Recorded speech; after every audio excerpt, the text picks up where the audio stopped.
Hello friends, मैं पंकज कुमार आप सभी को एजुकेशन एका में स्वागत करता हूं। आज की इस वीडियो में मैं आपके लिए लेकर आया हूं प्रतिशत, जो कि एग्ज़ाम की दृष्टि से काफ़ी इम्पोर्टेंट टॉपिक है।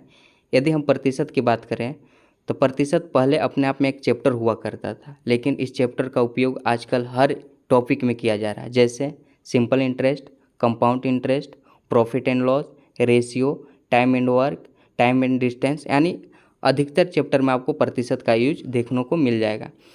तो यदि हम बात करें प्रतिशत का, तो आप सभी जानते हैं, जैसे हम यहाँ पे लिख दें 20%। 20% यदि हम प्रतिशत हटाते हैं तो नीचे कितना आ जाता है, 20/100। तो रही बात कि आखिर नीचे 100 क्यों आता है, ये भी तो जानना कि ज़रूरी है।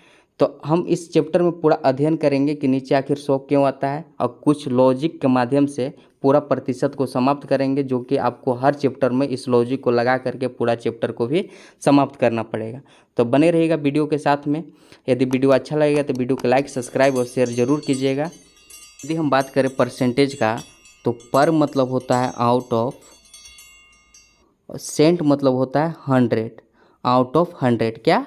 आउट ऑफ 100, यानी कहने का मतलब है 100 का कितना भाग।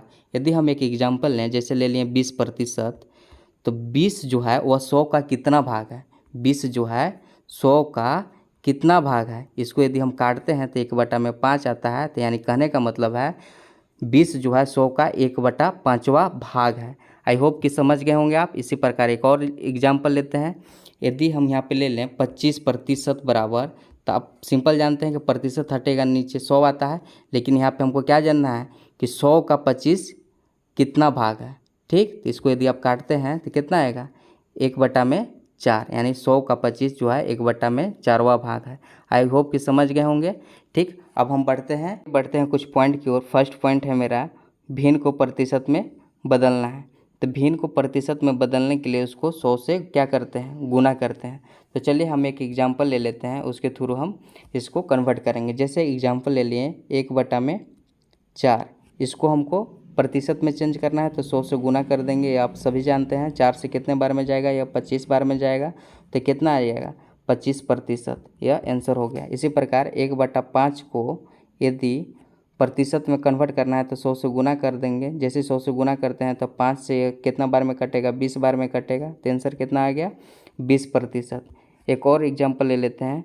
जैसे हम 1/3 को प्रतिशत में चेंज करेंगे, तो इसको क्या करेंगे कि 100 से गुना करेंगे, तो कितना आएगा इसका फ्रैक्शन, 100/3%। इसको और चेंज करेंगे तो कितना आ जाएगा, 33 सही 1/3%। आई होप कि आप समझ गए होंगे। अब बढ़ते हैं नेक्स्ट पॉइंट की ओर। नेक्स्ट पॉइंट है मेरा, प्रतिशत को भिन्न में बदलना है। प्रतिशत को भिन्न में बदलना है, तो आप सभी जानते हैं कि मान लेते हैं कि एग्जाम्पल लेते हैं 50%।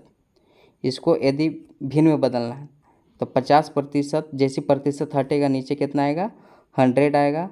तो 50 से कितने बार में गया, 1/2, यानी प्रतिशत हटाएंगे नीचे 100 लाएंगे। इसी प्रकार एक और देखते हैं। जैसे 20%, प्रतिशत हटते हैं नीचे क्या आएगा, 20 ऊपर रहेगा, नीचे जब प्रतिशत हट के आएगा तो नीचे कितना आएगा, 100 आएगा। 20 बचे कितना होता है, 100 होता है, तो यानी फ्रैक्शन निकल के आया 1/5। आई होप कि समझ गए होंगे।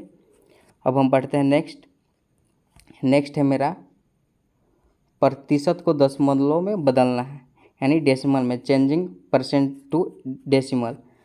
तो चलिए इसको चेंज करते हैं। जैसे एग्जाम्पल हम लेते हैं 50%, एग्जाम्पल ले लिए। आप सभी जानते हैं कि प्रतिशत हटेगा नीचे 100 आएगा, 50 नीचे में क्या लिखेंगे, 100, कितना आएगा कट के 1/2।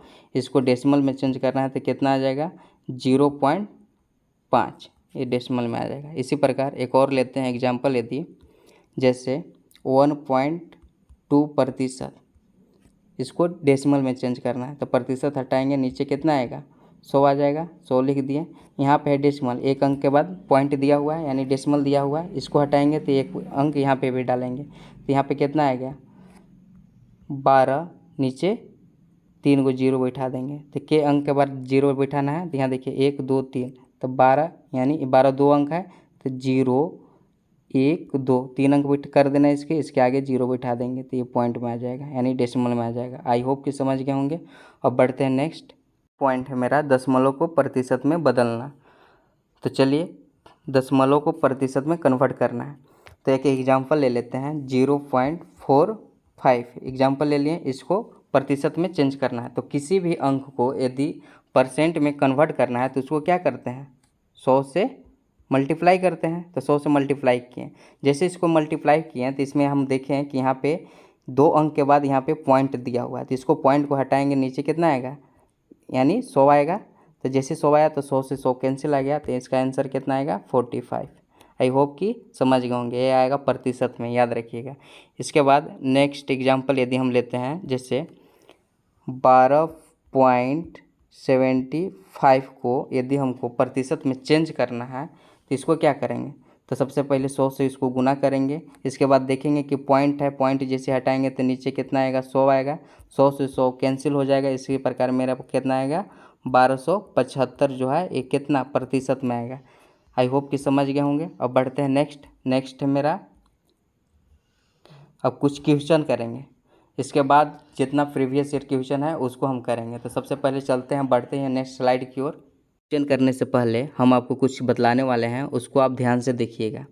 जैसे फ्रैक्शन है 1/2 50%, 1/3 33 सही 1/3%, 1/4 25%, 1/5 20%, 1/6 16 सही 2/3%, 1/7 14 सही 2/7%, 1/8 12 सही 1/2%, 1/9 11 सही 1/9%, 1/10 10%, 1/11 9 सही 1/11%, 1/12 8 सही 1/3%, 1/20 5%, 1/25 4%, 3/8 37 सही 1/2%, 4/7 57 सही 1/7%।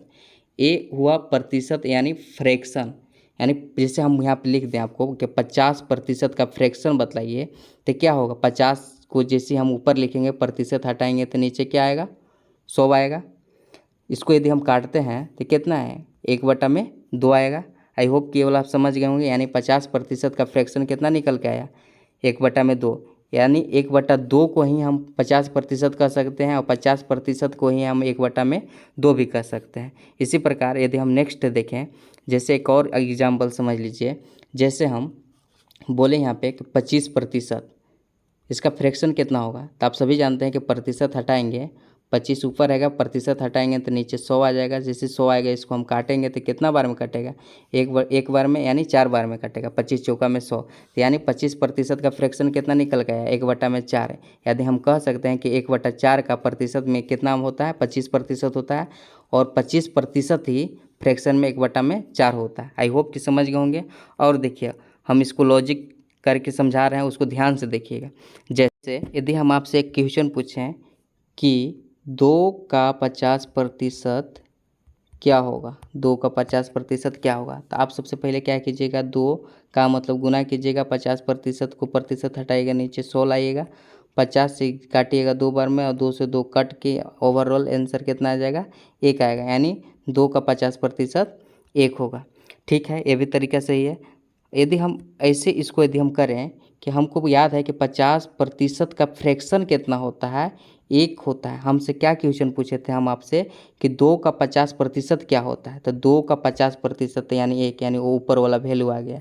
एक और एग्जांपल समझिए आप, जैसे यदि हम पूछें कि 4 का 25% क्या होगा, ठीक, तो 4 गुना किए, यहाँ 25% हटाए, नीचे 100, 25 चौका में 100, 4 से 4 कैंसिल, ओवरऑल यानी 1 आया आंसर। यानी यदि हम बात करें कि 25% का फ्रैक्शन, हमको याद है कि 25% का फ्रैक्शन 1/4 होता है, तो 4 का 25% निकालें तो हमको ऊपर वाला वैल्यू आ गया। ठीक, एक और देखिए, इसके बाद हम जो बतलाना चाह रहे हैं वो आप ध्यान से समझ जाइएगा। एक और यदि हम पूछें कि 8 का 37 सही 1/2% क्या होगा, तो 8 गुना 37 सही 1/2%, तो इसका फ्रैक्शन आपको याद है कितना होता है 3/8, 8 से 8 कैंसिल होगा तो यानी 3 आएगा।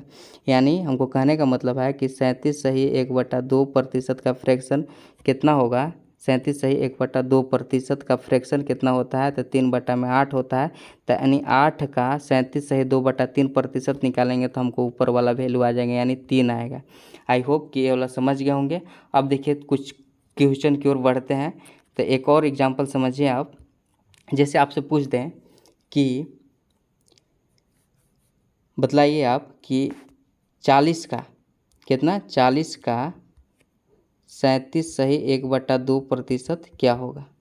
ठीक, तो आप क्या कीजिएगा कि सबसे पहले हमको कहने का मतलब कि सबसे पहले आप फ्रैक्शन निकाल लीजिए। तो 37.1/2% का फ्रैक्शन कितना होता है, 37.1/2% का फ्रैक्शन कितना होता है, 3/8 होता है। तो यहाँ पे हमको दे रहा है कि 40 का इतना प्रतिशत निकालना है, 40 का 37.1/2% निकालना है। तो सबसे पहले हम क्या करेंगे कि हमको यह पता है कि 8 का यदि इतना प्रतिशत निकालते हैं तो हमको 3 प्राप्त होता है, लेकिन ये 8 नहीं है, कितना है, 8 से 40 गुना है, यानी 8 से क्या गुना, 8 पचे यानी 5 गुना है। ये 40 ना है, 8 तो नहीं दिया है, 40 दिया है, यहाँ 40 लिख दें। तो 8 से क्या गुना, 5 गुना। इसी प्रकार ये 3 न होकर इससे 5 गुना, यानी 6 पचे 30 होगा। आई होप कि समझ गए होंगे। चलिए एक और एग्जाम्पल देते हैं। जैसे यदि हम पूछें आपसे कि 32 का 12/1/2% क्या होगा, तब क्या कीजिएगा। तो हम सबसे पहले क्या बोलेंगे, इसका फ्रैक्शन निकालें। तो 12/1/2% का फ्रैक्शन कितना होगा, 1/8 होगा। ठीक, तो यहाँ 8 का यदि हम 12.5% निकालते हैं तो यानी ऊपर वाला वैल्यू आ जाएगा, लेकिन ये 8 नहीं दिया है, कितना दिया है, 32 दिया है। के गुना, 4 गुना। इसी प्रकार यह संख्या 1 न होकर इससे 4 गुना होगा, कितना होगा, 4। आई होप कि समझ गए होंगे। अब हम बढ़ते हैं क्वेश्चन की ओर। फर्स्ट नंबर क्वेश्चन है मेरा, ए की आय बी की आय से 20% अधिक है, तब बी की आय ए की आय से कितनी प्रतिशत कम है। तो ए की आय बी की आय से कितना अधिक है, 20% अधिक है। तो प्रतिशत को पकड़ेंगे और यहाँ पे लिखेंगे 20%। 20% का फ्रैक्शन पहले निकालेंगे, कितना आएगा मेरा, 1/5 आएगा। मान लेते हैं कि ए की आय बी की आय से 20% अधिक है। तो मान लेते हैं कि बी की आय यदि 5 होता तो 5 से 20%, 5 का 20% यानी ऊपर वाला आएगा, 5 से 20% अधिक है यानी 1 अधिक है, तो यानी 6 आएगा। 6 किसका, ए का आएगा। तो आगे क्वेश्चन बोल रहा है कि बी की आय ए की आय से कितना प्रतिशत कम है। तो ए की आय से इसे देखा जा रहा है तो कितना कम है, 1 कम है। तो 6 पे 1 की कमी हो रहा है। यदि इसको हम प्रतिशत में चेंज करेंगे, या तो इसमें गुना कर दीजिए 100 से, या तो इसको यदि याद है 1/6 कितना होता है, 16/2/3%। तो इसका आंसर हो गया 16/2/3%। आई होप कि समझ गए होंगे। नेक्स्ट क्वेश्चन की ओर। नेक्स्ट नंबर क्वेश्चन है, ए की आय बी की आय से 25% कम है, तब बी की आय ए की आय से कितने प्रतिशत अधिक है। तो ध्यान से समझिएगा। बोल रहा है कि ए की आय बी की आय से 25% कम है। तो 25% का सबसे पहले यहाँ पे पकड़ेंगे और उसका फ्रैक्शन निकालेंगे। तो याद है हमको कितना आता है, 25% का 1/4 आता है। यदि हम मान लेते हैं कि बी की आय यदि 4 होता तो 4 से यानी 4 का 25% यानी 1 कम बोल रहा है, तो कम बोल रहा है तो 3। अब आगे बोल रहा है कि बी की आय ए की आय से कितनी प्रतिशत अधिक है। तो यहाँ 3 जो है वो किसका आया है, ए की आया, यानी ए की आय आया। ठीक ना, तो 3 से देखा जा रहा है तो 4 कितना अधिक है, तो 1 अधिक है। तो 3 पर 1 की क्या हो रहा है, अधिक, यानी वृद्धि हो रहा है। तो कितना प्रतिशत अधिक है, तो 1/3 यदि फ्रैक्शन में चेंज कीजिएगा तो इसका कितना आएगा, प्रतिशत में चेंज कीजिएगा तो या तो इससे 100 से गुना कर दीजिए, या तो 33/1/3%। आई होप कि समझ गए होंगे। बढ़ते हैं नेक्स्ट क्वेश्चन की ओर। नंबर क्वेश्चन है, दो संख्याएं तीसरी संख्या से क्रमशः 30% तथा 40% ज़्यादा हैं, तब पहली संख्या दूसरी संख्या का कितना प्रतिशत है। तो बहुत सिंपल क्वेश्चन है। 3 संख्या है, 1 2 3, 3 संख्या है। इसमें बोल रहा है कि तीसरी संख्या से क्रमशः 30% और 40% ज़्यादा है। तो तीसरी संख्या मान लेते हैं हम, x मान लेते हैं, y मान लें, z मान लें, कुछ भी मान लें। तो क्यों ना हम 100 मानें। 100 इसलिए मान रहे हैं कि क्योंकि 100 पे कैलकुलेशन करना बहुत ही आसान हो जाता है, इसलिए हम इसको 100 मानें। यदि हम 100 का 10% निकालेंगे तो 10 आएगा, 5% निकालेंगे तो 5 आएगा, 3% निकालते हैं 100 का तो 3 आता है, यानी 100 का यदि हम 50 निकालते हैं तो 50 आएगा। ठीक ना, तो 100 का यदि बोल रहा है कि 30% और 40% ज़्यादा है, तो 100 का 30% 30 होता है, यानी ज़्यादा बोल रहा है। तो यहाँ पे लिख सकते हैं इसको 130 इसी प्रकार 140 यहाँ पे कितना है 40% ज़्यादा है, तो यहाँ पे लिख सकते हैं यानी 100 का 40 होता है, तो यहाँ पे लिख सकते हैं 140। ज़्यादा की बात बोल रहा है तो 140 लिखे हैं, ये 0 है। ठीक, तो यहाँ पे अब क्वेश्चन क्या बोल रहा है कि तब पहली संख्या दूसरी संख्या का कितना प्रतिशत है। तो पहली संख्या की मेरा क्या है 130 और दूसरी संख्या 140, तो इसमें बोला पहली संख्या दूसरी संख्या का कितना प्रतिशत है। 0 से 0 हटा दीजिए, तो पहली संख्या दूसरी संख्या से, तो दूसरी संख्या कितना है 14 है, 14 और ऊपर में आएगा मेरा 13 का कितना प्रतिशत, प्रतिशत के लिए गुना 100, इसको काटेंगे तो ये 50 दूनी में 100 होता है, ये 7 बार में चल जाएगा। यदि इसको हम गुना करते हैं तो 13 पच्चे कितना होता है, 13 पच्चे 65 होता है, 13 पच्चे 65, तो 650, क्योंकि यहाँ पे 0 है तो 0 बैठेगा, बटा में 7% आ गया। यदि और इसको आप फ्रैक्शन में चेंज करना चाहते हैं तो फ्रैक्शन में चेंज कीजिएगा तो 92.6 बटा में 7%, यही होगा आपका राइट आंसर। अब देखिए नेक्स्ट नंबर क्वेश्चन है, किसी आयत की लंबाई में 30% की वृद्धि तथा चौड़ाई में 20% की कमी हो जाए तो आयत के क्षेत्रफल पर क्या प्रभाव पड़ेगा। तो एक आयत है जिसका लंबाई और चौड़ाई दिया है, 30% की वृद्धि बोल रहा है और चौड़ाई में 20% की कमी बोल रहा है। तो लंबाई में बोल रहा है कि 30%, यहाँ पे लिख देंगे हम 30%, चौड़ाई में बोल रहा है 20%, तो यहाँ पे लिख देंगे हम 20%। लंबाई में वृद्धि बोल रहा है तो एरो ऐसे लगा देंगे, चौड़ाई में कमी बोल रहा है तो नीचे एरो लगा देंगे।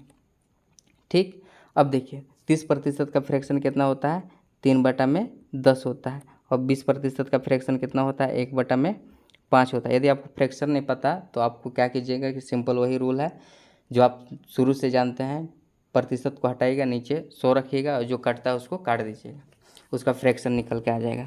अब देखिए अब हमको क्या समझाने वाले, यदि 10 का 30% कितना आएगा, यानी ऊपर वाला वैल्यू आएगा 10 का 30% यानी ऊपर वाला।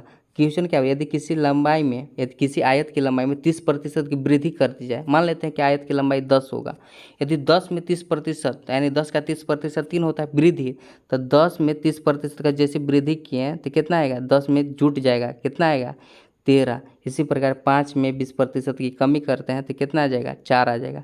5 है, 5 का 20% 1 होता है, यदि कमी कर दें तो कितना आ जाएगा यहाँ पे 4 आ जाएगा।